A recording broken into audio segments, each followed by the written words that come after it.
جو موجودہ حالات ہیں یہ اتنی نا امیدی اور مایوسی پھیلا رہے ہیں کہ ہمارے سامنے ہے 2019 کی ورلڈ ہیلتھ آرگنائزیشن کی رپورٹ، جس کے مطابق پاکستان میں تقریباً 19,000 سوسائڈ اٹیمپٹ کی گئیں اور اس میں زیادہ تر تعداد مرد حضرات کی تھی. اور یہ میرے خیال میں بڑا الارمنگ ہے، کیونکہ ہمارے جیسے ملکوں میں ہم جانتے ہیں کہ تمام طرح سے انسیڈنٹس شاید رپورٹ بھی نہیں ہوتے، یا یہ وہ کیسز ہو سکتے ہیں جس میں خودکشی کامیاب ہو گئی ہو.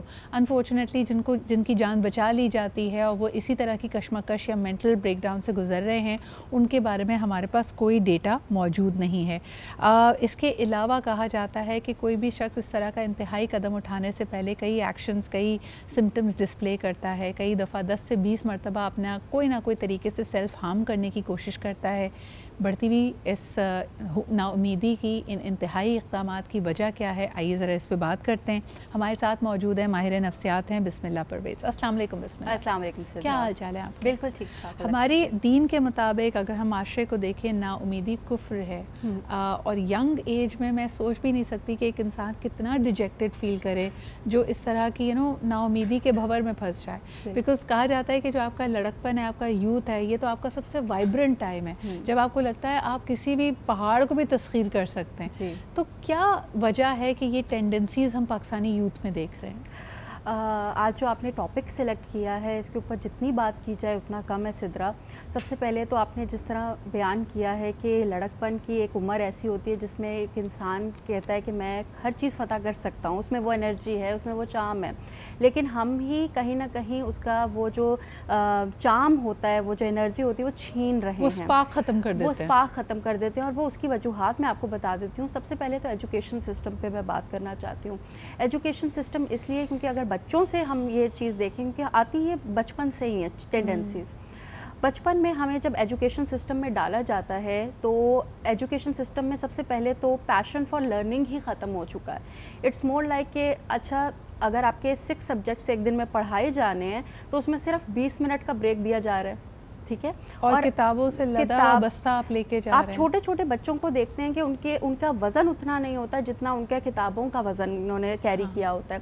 ساتھ ہی ساتھ اس چیز کے اوپر بہت کم فوکس کیا جاتا ہے، بلکہ میں کہتی ہوں ہے ہی نہیں سدرا، کہ ہر ایک شخص کی یا بچے کی جو لرننگ ریکوائرمنٹس ہیں وہ سملر نہیں ہوتی. مجھے تو یہ سمجھ نہیں آتا بسم اللہ کہ اگر ایک کلاس میں، چاہے وہ گریڈ کلاس ہے یا کالجز میں جاتے تو اور تعداد بڑھ جاتی ہے، اگر 22 سے 25 بچے پڑھتے ہیں، اول نمبر تو ایک ہی لے سکتا ہے. تو باقی جو 23 ہیں یا باقی جو 24 بچے ہیں ان سے ہم کیا ایکسپیکٹ کرتے ہیں؟ مجھے لگتا ہے کہ چاہے معاشرہ ہو، پیرنٹس ہو، اساتذہ ہوں، اس کو ہمیشہ ایک یہ احساس دلاتے ہیں کہ you are not good enough. You are not good enough. اس کے اوپر میں یہ کہوں گی سدرا کہ وہ جو 20-25 بچے تو آپ نے بہت کم بتائے ہیں. اگر آپ گورنمنٹ سکولز میں چلے جاؤ تو آپ کو 70-80 بچے مل رہے ہوتے ہیں ایک کلاس میں. اب ایک ہی اول پوزیشن لے سکتا ہے سیکنڈ. ہم ایکسپیکٹیشنز ٹیچرز بھی یہی دیکھتے ہیں اور پیرنٹس زیادہ کہ بھائی وہ پہلا اول والا ڈیجٹ آنا چاہیے اور تمہارا ہی آنا چاہیے اور تمہارا ہی آنا اور چاہیے. اس کے لیے ابھی تو آپ نے بات کی کہ 6-5 سبجیکٹس پڑھائے جا رہے ہیں، لیکن اس کے بعد جب یہ بچہ گھر بھی آتا ہے تو پہلے اس کو قرآن کلاس کے لیے بھیجا جاتا ہے. بالکل. پھر اس کے بعد اس کو ٹیوشنز کی لائن میں لگا دیا جاتا ہے. اس کے بعد بھی شام میں بیچارہ اگر تھوڑی دیر ٹی وی دیکھ رہا ہے یا اپنی کوئی ہابی کر رہا ہے تو اس کو ڈانٹ پڑتی ہے کہ تم وقت کیوں ضائع کر رہے ہو. اس سے مجھے یاد پڑتا ہے سدرا، جب ہم چھوٹے ہوتے تھے ہم بھی اسی سائیکل سے گزرے ہیں. اب میں ریفلیکٹ بیک، آج کا ٹاپک اتنا ضروری تھا تو میں ریفلیکٹ بیک اپنی زندگی پہ کر رہی تھی. ہم اور ہمارے ساتھ کے جو بچے ہوتے تھے، جب ہمارے ٹیسٹ ہونے والے ہوتے تھے، ایگزام ہونے والے ہوتے تھے تو ایک دم پابندی لگ جاتی تھی. ہمارے ٹی وی بند ہو جاتے تھے، ایک ریڈیو تک نہیں ہمیں نصیب ہوتا تھا. بھائی میں تو آپ چھوڑے ریڈیو اور ٹی وی کو، مجھے اسٹوری بکس پڑھنے کا بہت شوق تھا. بالکل. میری امی اس پہ بھی پابندی لگا دیتی تھی کہ ٹیکسٹ بک پڑھو، اسٹوری بک نہیں پڑھنی. اسٹوری بک نہیں. تو بچے کا جو ایک ٹائم، فن ٹائم ہے نا، وہ آپ نے چھین لیا اس سے اور آپ نے اس کو کتابوں میں لگا دیا. اب ضروری ان کی انٹینشن یہ ہے کہ وہ اچھا مارکس لیں، اچھی لرننگ کریں. بسم اللہ، ہم نے وجوہات کی تو بات کی ہے اور ہر انسان کا اس پہ ایک بڑا سبجیکٹیو اوپینین ہو سکتا ہے. حالات، ٹراما، کئی چیزیں اس کو کاز کر سکتی ہیں. But I want to come back to the very sensitive topic of خودکشی اگین. مجھے یہ بتاؤ کہ کیا یہ نیچرل ہے؟ کیونکہ ہم جیسے کہتے ہیں نا کہ ہم سب میں ایک ٹینڈنسی ہے چیزوں کو to imagine them worse to be worse than they are. یعنی ہمیں نیگیٹیوٹی اٹریکٹ کرتی ہے. مایوسی کی چیزیں اگر ہم سنتے ہیں تو وہ کیفیت ہم پہ طاری ہو جاتی ہے. تو پہلے تو یہ سوال ہے کہ ایسا تھاٹ آنا کہ میں چاہتا ہوں کہ اپنی زندگی کو ختم کر دوں، کیا یہ نیچرل ہے اور ہم سب اس کو کبھی نہ کبھی ایکسپیرینس کرتے ہیں؟ یس، اٹس ویری مچ نیچرل. ہماری جو برین ہے وہ پہلے جو ہے وہ پک کیا چیزیں کرتی ہیں، negative aspects rather than the positive aspects.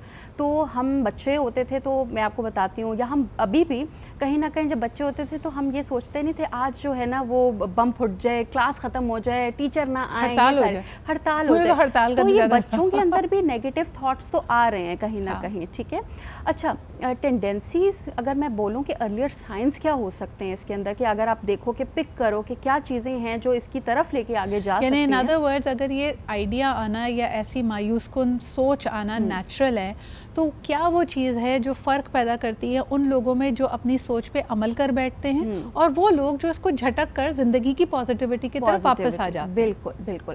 سب سے پہلا جو سائن میں اگر آپ کو بتاؤں وہ یہ ہوتا ہے کہ آپ بچے کے ساتھ بیٹھ جاؤ یا بڑے کے ساتھ بیٹھ جاؤ، اگر تو اس کی لنگوسٹکس ایسی ہیں کہ یار اس سے اچھا تو میں مر ہی جاؤں، اس سے اچھا تو ہم لوگ مر ہی جاتے، یہ کوئی میں ہوپ لیس ہوں، مجھے کچھ سمجھ نہیں آ رہا ہے، یہ ایک نیچرل کبھی کبھی ہم سبھی کرتے ہیں، کبھی مذاق میں کر دیتے ہیں. لیکن اگر آپ ریپیٹیٹو پیٹرن دیکھ رہے ہو کہ جب بھی اس شخص کے ساتھ یا بچے کے ساتھ بیٹھو اور وہ اس طرح کی نا امیدی کی بار بار باتیں کریں، that is an alarming sign. اچھا، یہ ہو گیا سائن نمبر 1. اسی طرح اور مزید اگر اس نے یہ سوچ بھی لیا ہے یا کہیں نہ کہیں اس سوچ کو لے کے آئے کہ اگر مجھے اپنی جان لینی ہے تو کیا طریقہ ہو سکتا ہے، یعنی اگر اس نے سوچا ہے کہ میں پنکھے سے لٹک جاؤں یا خدا نہ خواستہ کوئی اور چیز، میں بہت محتاط ہو کے یہ بات کر رہی ہوں، لیکن آپ ایک تو یہ ہوتا ہے نا کہ ہمارے یہاں پیرنٹس غصہ کرتے ہیں. اگر آپ نے کسی کو ایسی بات کرتے ہوئے سنا ہے، چاہے وہ آپ کا دوست ہے، رشتہ دار ہے، تو آپ اس کو کہتے ہیں نہیں نہیں کیا فضول باتیں کر رہے ہو، تو بندہ ٹھٹک جاتا ہے. میں ہمیشہ کہتی ہوں اور بہت سارے تھراپسٹ نے یہ کہا ہے کہ آپ تھوڑا سا انڈلج کریں تاکہ آپ کو یہ احساس ہو کہ یہ شخص کتنا اس بارے میں سوچ چکا ہے، کیا اس نے طریقہ کار کو اب ایویلویٹ کرنا شروع کر دیا، اور اگر کیا ہے تو یہ آپ کے لیے سب سے بڑی خطرے کی گھنٹی ہے اور آپ فوری ہیلپ طلب کریں. بالکل بالکل سدرا، اس کو آپ ڈیپر دیکھو. اکثر آپ نے یہ دیکھی ہوگی پیٹرنز بچوں میں بھی بڑوں میں بھی جو آگے شاید یہ قدم اٹھا سکتے ہیں یا اٹھاتے ہیں کہ بہت غصہ کرنا شروع ہو جاتے ہیں بات بات پہ، چھوٹی چھوٹی چیز پہ جس پہ شاید غصہ نارمل آپ کو نہیں آ سکتا. کسی نے پانی کا گلاس آپ سے مانگ لیا، آپ غصے سے آپے سے باہر ہو گئے. اب غصہ ہمیں لگتا ہے ہم اس کو اس طرح سوچتے ہیں کہ ہاں ٹھیک ہے نا، غصہ کر رہا ہے، پتہ نہیں کیا فرسٹریشن ہے، کس چیز کی ہے، شاید تنگ آیا وہ اس غصے کے، وہ تو ایک ایمرجنگ ایموشن ہے، اس کے نیچے ایک وجہ چھپی ہے. وہ اس کی وجہ یہ بھی ہو سکتی ہے کہ ایکیڈیمک پریشر ہے بچوں پہ بہت زیادہ. اس کے علاوہ یہ بھی ہو سکتی ہے اگر بڑوں میں دیکھیں کوئی ٹراما بھی ہو سکتا ہے، ٹراما بھی ہو سکتا ہے، خدا نہ خاصا کوئی ہراسمنٹ کا، کوئی فزیکل یا سیکشول ابیوز کا معاملہ بھی ہو سکتا ہے. بالکل ہو سکتا ہے. اس کے علاوہ جو ایک اور سائن میں آپ کو بتاؤں، یہ بہت ارلیئر ایج میں آپ کو پتہ چلنا شروع ہو جاتا ہے. اگر آپ غور سے دیکھیں بچوں میں بڑوں میں بھی، اس کو کہتے ہیں نان سوسائڈل سیلف انجری. آپ جو ہے وہ اپنے آپ کو تکلیف دینا شروع کر دیتے ہو، اور وہ تکلیف کے جو ویز ہیں وہ بڑے ڈفرینٹ ہوتے ہیں. کچھ لوگ اپنے آپ کو کٹس لگانا شروع کر دیتے ہیں. یہ ٹین ایجرز میں بہت آپ دیکھتے ہو ایمرجنگ ٹرینڈ ہے کہ اپنے آپ کو تکلیف دینا، وہ جو ایموشنل ان کو نمنس ہے اس کو کیٹر کرنے کے لیے یا پھر وہ ایکسپریس کرنے کے لیے وہ اپنے آپ کو کٹس لگاتے ہیں. یا پھر آپ نے دیکھا ہوگا کہ ماچس جلا کے اپنے آپ کو جلانا. یہ ایسی چیزیں ہیں جو ہمیں لگ رہا ہوتا ہے کہ اچھا ٹھیک ہے، مطلب شاید کوئی ایک وہ والا تھا، یا ہم اس کو کولنس میں بھی کبھی کبھی لے جاتے ہیں. یہ آپ کو میں اس لیے بتا رہی ہوں کیونکہ جب کسی کا بریک اپ ہوتا ہے بچے کا، ٹین ایجرز کا خاص طور پہ، تو آپ اسکولز میں دیکھو تو ہر بچے نے ایک دفعہ، میں نام نہیں لوں گی اسکول کا، I was there, but what I was witnessing کہ ہر بچے کا کہیں نہ کہیں میجورٹی کا کچھ ایسا ہے، and no one is taking any action. اور ایک بچے سے میں نے پوچھا کہ آپ نے کیوں بچے کیا ہوا ہے، تو انہوں نے بولا کہ ہاں وہ کول لگتا ہے نا اس لیے کیا ہوا ہے، اچھا لگتا ہے، وہ ایک فیشن ٹرینڈ بن چکا ہے. وہ ایک کرائے فار ہیلپ ہوتی ہے لیکن وہ اس کو کنسیل کرنے کے لیے. What an important point. اگر آپ اپنے بچے کو دیکھ رہے ہیں، اور عام طور پہ یقیناً اس چیز کو چھپایا جاتا ہے، کسی ایسی جگہ کٹ لگایا جائے گا جہاں وہ ایک دم نظر نہ آئے، یا some times it is also displayed. آپ نے بالکل صحیح کہا، اٹس اے کرائے for help.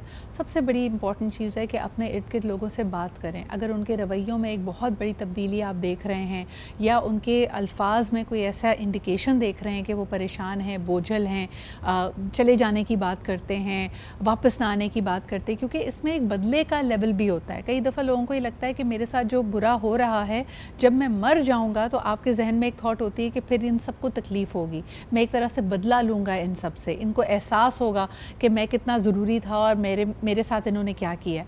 So these are things which are very very alarming. Just yesterday میں نے انسٹاگرام پہ کسی کا اسی طرح کا پوسٹ دیکھا تھا, اور حالانکہ وہ میرے کلوز فرینڈ سرکل میں نہیں ہے کہ میں زیادتیوں سے تنگ آ چکا ہوں اور اب میرے چلے جانے کے بعد دنیا کو احساس ہوگا. سو آئی امیڈیٹلی ڈیشڈ ان. مجھے ایسا لگتا ہے کہ اس طرح کی چیزوں کو اگنور ہمیں بالکل نہیں کرنا چاہیے. بہت شکریہ بسم اللہ ہمارے ساتھ موجود ہونے کے لیے.